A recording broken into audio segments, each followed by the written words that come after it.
Hello, good evening. By the way, I'm Ronel De La Cruz. Today, I will discuss to you the importance of mobile application. So, yung advantage nito sa daily lives natin or either the businesses. So, ayan, the internet fits into the pocket of anyone who carries smartphone is 80% of time spent on the mobile devices is spent using apps or browsing to the latest ones. Mobile website and responsive website design are great ways to ensure your business is seen or a good light and people browse on your own online presence. So let us have to look the vital role of the mobile applications in the smart generations today.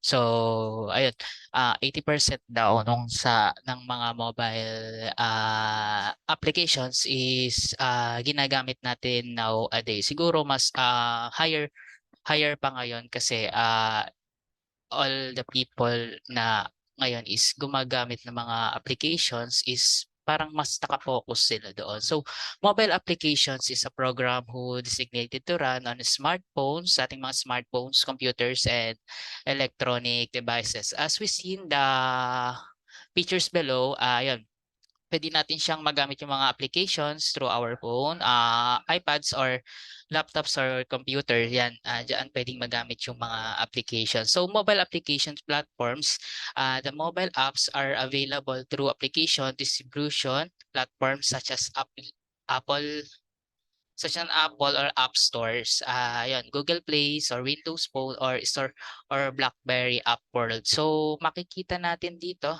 sa pictures na to, ito yung sa mga iPads or iPhones na tinatawag natin or MacBooks, App Store yung mga ginagamit nila. For ano naman, for mga Android user, itong green category na to, and then the Windows app. Mostly niyan is nasa laptops or computer. The BlackBerry naman, ayun, I don't know kung sa dati kasi isa phone mobile siya talaga. So ngayon, ano na siya, parang nag-shutdown siya January 2022 I think. Ayun siya, para talaga siya naging applications na lang din sa ating mga phones. So why mobile application? So website is outdated, your customer demand an updated version, everything and anything. The world is getting smarter and lazier and one thing swipe or click away. So ayun, sa paggamit naman ng mobile applications, ayan naman, parang 'pag dinownload mo siya hindi siya updated or hindi siya updated. So, every time naman parang nagpa-process siya na i-update. Maraming pagbabago or changes sa mobile applications na dinownload natin. So let's proceed sa number of smartphones user. I don't know dito sa below na to sa chart or dito sa ano to kung nagbago na siya. Ayon dito nasa 800 million na daw yung gumagamit ng mga Android, and then for the Apple or the App Store user naman or Apple user 300 million, and for the Windows is 45 million yung ano niya, yung naging counts niya. So types of mobile apps, free apps.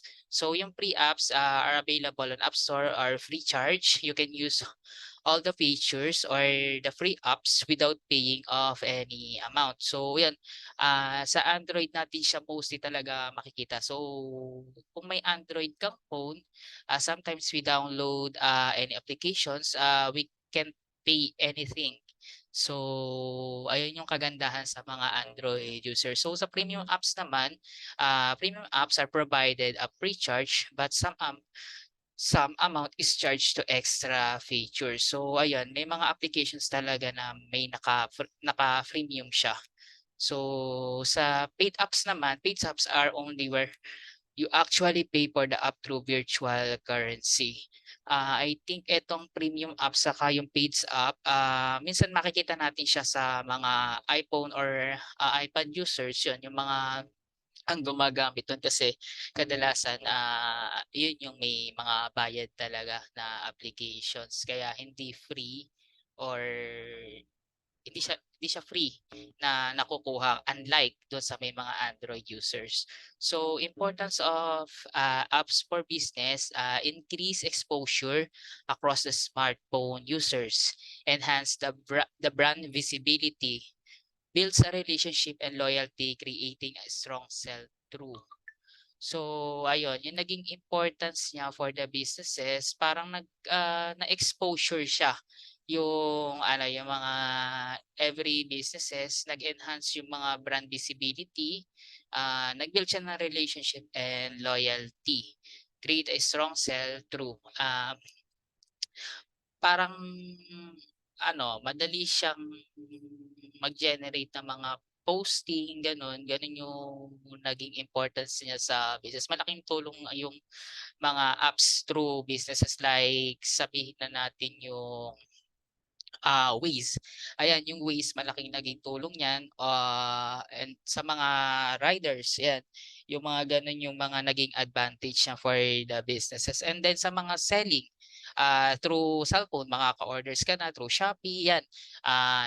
Minsan ikaw kung may ano, if you have ng businesses, so you have an time to post your product. So madali for free na naipo-post natin siya.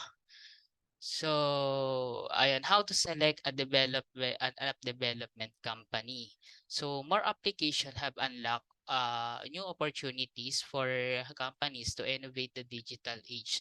To ensure hiring vendor with the proper skill to complete your project on time and on budget are few recommendation to consider. So, ito yun nasa baba siya. Access the vendor portfolio. So company culture, marketing expertise and the big pictures ng pinaka-company natin. Paano siya nagde-develop through everyday. So ayun, why is mobile is interesting.